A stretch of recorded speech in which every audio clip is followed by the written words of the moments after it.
এ এক অদ্ভুত দৃশ্য। এমন দৃশ্য দেখে কার্যত চমকে উঠবেন আপনিও। চেনা চেহারার বাইরে বেরিয়ে অন্যরকম চেহারায় ধরা দিলেন বারাসাত থানার আইসি। যে হাতে ডান্ডা তুলে অপরাধীদের ঠান্ডা করেছেন তিনি, সেই হাতেই তুলে নিলেন ঝাঁটা। সমাজকে অপরাধ মুক্ত করার দায়িত্বের পাশাপাশি এবারে থানার ভেতরের এবং বাইরের জঞ্জাল পরিষ্কারের কাজের দায়িত্ব নিতে দেখা গেল তাকে।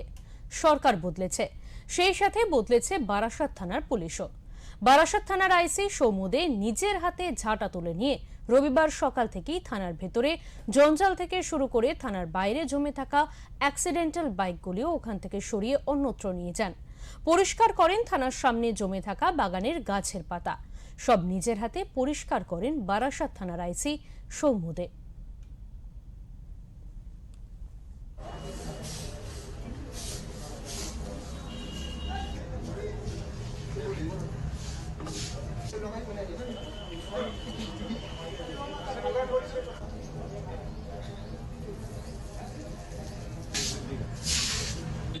আমার থানা আমার কন্ট্রোল না করবো কে করবে?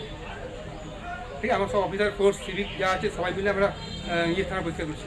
এর আগে কখনো এরকম ছবি দেখা যায়নি, কিন্তু আপনাদের থানা ইনফ্রাস্ট্রাকচার খুব ভালো আছে, কিন্তু খুব নোংরা ছিল, সেটাই আমরা সব মিলে পরিষ্কার করছি। রাজনৈতিক ব্যাপারের ঊর্ধ্বে একটা আইসি সবার জন্য, আমাদের জন্য, সবার জন্য যেটা হয়েছে আর কি, যে ময়লা আবর্জনা পরিষ্কার। এক কথায় আমার দেখা নেই, আমার এত বছর বয়স হয়েছে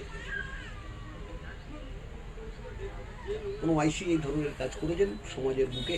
প্রশাসনিক জায়গায় বসে যে কাজটা করেছে অভূতপূর্ণ, শুধু অভিনন্দন জানালে হবে না, উনি সমাজের একটা সামাজিক দায়বদ্ধতা পালন করেছেন।